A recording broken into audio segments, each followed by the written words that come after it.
شوزات الوكاله يا حلوين، شوزات تحفه يا بنات، مش هتصدقوا سعرها ومش هتصدقوا انا جايباها بكام ومنين وفين وكل التفاصيل دي. بس اوعدكم لو لقيت تفاعل كبير على الفيديو ده، لايكات وشير وكومنتات حلوه، هوصف لكم المكان بالتفصيل. يعني هاخد الكاميرا بتاعتي وهروح اصور لكم المكان بتفصيل التفاصيل. بس ما تنسوش طبعا اللايك والشير، ولو اول مره تشوفوني سبسكرايب، وما تنسوش تفعلوا رمز الجرس عشان يوصلكم كل جديد انا بقدمه. ويلا بينا نبدا وتشوفوا الحلويات كلها. انا مش عارفه ابدا منين ولا فين ولا ايه، بس بجد اللي انا عايزه اوريه لكم النهارده انتوا هتشكروني عليه، وهتشكروني كمان اكتر لما اوصف لكم المكان بالتفصيل. انا كنت ماشيه في شارع خالد بن الوليد، فبتمشى كده كالعاده، فلقيت محل اسمه يونس. بس مش كلكم عارفينه، بس لو عايزين تعرفوه بالتفصيل اكتبوا لي في الكومنتات، وانا ما تقلقوش مش هستخسر فيكم اي معلومه. دخلت فبقول له الشوزات بكام، قال لي انا عامل عليها عرض، والله العظيم ما هتصدقوا، ب 100 جنيه. طبعا هتتوقعوا هيتبادر لذهنكم ان 100 جنيه ده يعني حاجه مش حلوه وما تتلبس. اتفضلوا بقى شوفوا، انا دخلت المحل مش هطلع من غيرها. شايفين الصندل القمر ده؟ شايفين الصندل ما اتلبسش يا بنات بالتيكت بتاعه. انتوا متخيلين؟ ب 100 جنيه. انا شفته اتهبلت، يعني عارفين اللي هو لا انا مش هطلع من المحل لما اشتري ال ده، لا مش هينفع. طبعا دي الفرده الثانيه. بصوا اشتريت ايه كمان، استنوا بصوا لي على الحلويات. بصوا ب 100 جنيه، والله العظيم ب 100 جنيه وما اتلبستش. شايفين الشياكه؟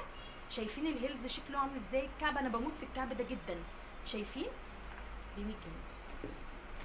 استنوا شايفين ب 100 جنيه. انتوا متخيلين؟ وما اتلبستش بالتيكت بتاعها. انا مش عارفه افرجكم ايه ولا ايه، انا مبسوطه، انا حاسه ان انا عملت صفقه العمر. وتكتبوا لي طبعا في الكومنتات لو عايزين تعرفوا المكان بالتفصيل. انا مش انسوا، هقول لكم كل حاجه بتفاصيل التفاصيل، لان المكان ده مش بيبيع شوزات بس، هو بيبيع شوزات وهدوم تحفه. بصوا الشياكه ما اتلبستش برده. بصوا الشياكه، بصوا الكعب شكله عامل ازاي. تحفه يا بنات، تحفه ب 100 جنيه بس. انا دخلت لا قلت لا مش هطلع لما اشتري بقى حاجات كتير وبتاع. بصوا الهيلز، بصوا الشياكه، بصوا. اسيبها؟ طب بالله عليكم اسيبها؟ انا ما قدرتش اقاوم صراحه. بالله عليكم عندي حق ولا لا؟ يعني انا ادخل المحل الاقي كميه الحلويات دي ب 100 جنيه بس، انا اطلع واسيب الهلزات؟ مع ان انا شغلي مش بلبس هلزات كتير، بس بتنفع في اي مناسبه. انت رايحه بتبقي محتاجه شوز، محتاجه حاجه عاليه، مش بتلاقي، بتقعدي تدوري في محلات كتير تلاقي 600 و700 و800 و900 وارقام خزعبليه. يا جماعه انا رايحه بيها مناسبه وجايه، يعني مش قصه. لا بس لقيت الحاجات دي تحفه. لقيت السيبر ده عندهم برده، شايفين؟ تحفه ما اتلبسش يا بنات، ب 100 جنيه بس. ده جلد على فكره. انتوا متخيلين الشياكه والجمال والألاقة؟ متخيلين؟ وانا بحاسب بقى، انا طالعه بحاسب الحاجات اللي انا خدتها، 1 2 3 كام شوز كام بتاع، دفعت الاقي لكم دي يا بنات. اسيبها؟ يعني انتوا بالله عليكم اسيبها؟ شايفين الشياكه؟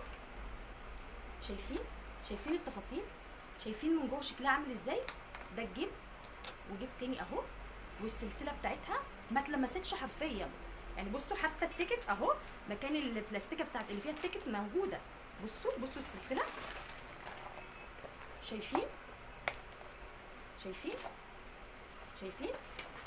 شايفين الشياكه؟ اسيبها؟ انتوا متخيلين بكام دي بقى؟ ب 100 جنيه. هو قال لي ب 150، قلت له لا انا مش هدفع اكتر من 100 جنيه، معيش انا اشتريت شوزات ياما. قال لي اتفضل. من فين يا بنات؟ من محل يونس يا بنات. محل يونس فين يا بنات؟ في خالد بن الوليد يا بنات. كذا فرع الفروع يونس. لو عايزين تعرفوا الفرع بالتفصيل وتفصيل التفاصيل، وايه البراندات اللي عنده، وايه الهدوم اللي عنده، وايه الحلويات اللي عنده، حاجات عنده اطفال وعنده حريمي وعنده عبايات، وعنده عبايات بيتي وعبايات خروج، وعنده شغل عالي وشوزات. بقى لو حظك تروحي تلاقي الشوزات دي مقاسك. يعني انت على فكره برضو، عشان برضو في توضيح بسيط، ان في ناس بتقول لا احنا بنروح ما بنلاقيش حاجه. لا، هي موضوع الباله او موضوع اللبس اللي زي الوكاله بيبقى بالحظ. انت بتروحي النهارده بتلاقي طلبك، ممكن تاني يوم تروحي ما تلاقيش حاجه. ممكن تبقي عامله حسابك انا هاخد فلوس الجمعيه وهروح انزل اشتري بيهم كلهم، ممكن ما تتوفقيش خالص. وممكن تروحي في يوم عادي انت ماشيه بتتمشي عادي تروحي تلاقي الحلو كله. فعلى حسب التوقيت اللي انت نازله فيه. في ناس بتقول ده غاليه، وفي ناس بتقول لا الاسعار دي مش موجوده. لا الاسعار دي موجوده، ولكن انت نازله امتى؟ في اي توقيت. انت ده نازله في سيزون، في اول السيزون طبعا مش هتلاقي الاسعار دي، هتلاقي اسعار خزعبليه. طيب انت نازله مثلا دخلت صيف، اكيد هتلاقي برضو الاسعار دخلت العيد هتلاقي طبعا اسعار عاليه. فاليومين دول اسعار حلوه يا بنات. انزلوا على شارع خالد بن الوليد، اعملوا هجوم كده، هتلاقوا اسعار في اللبس واسعار في الشوزات واسعار في كل حاجه ما تتخيلوهاش. بس كده انا كنت عايزه اعمل لكم الفيديو السريع ده. ولو لقيت تفاعل كبير على الفيديو ده لايكات وشير وكومنتات، بجد والله مش هبخل عليكم باي معلومه، هوصف لكم كل اماكن انا اعرفها، لان في اماكن كتيره زي الوكاله في اسكندريه. يعني الاماكن دي كتير جدا وانا عارفاها الحمد لله والشكر لله. هصورها لكم مكان مكان واقول لكم العروض اللي موجوده فيها. بس كده ده كان فيديو النهارده. اشوفكم على خير الفيديو الجاي. بحبكم قد الدنيا بحالها، وما تنسوش اللي انا قلت لكم عليه لايك وشير وكومنت حلو كده زيكم. ولو اول مره تشوفوني سبسكرايب، وما تنسوش تفعلوا رمز الجرس عشان يوصل لكم كل جديد. بحبكم قد الدنيا.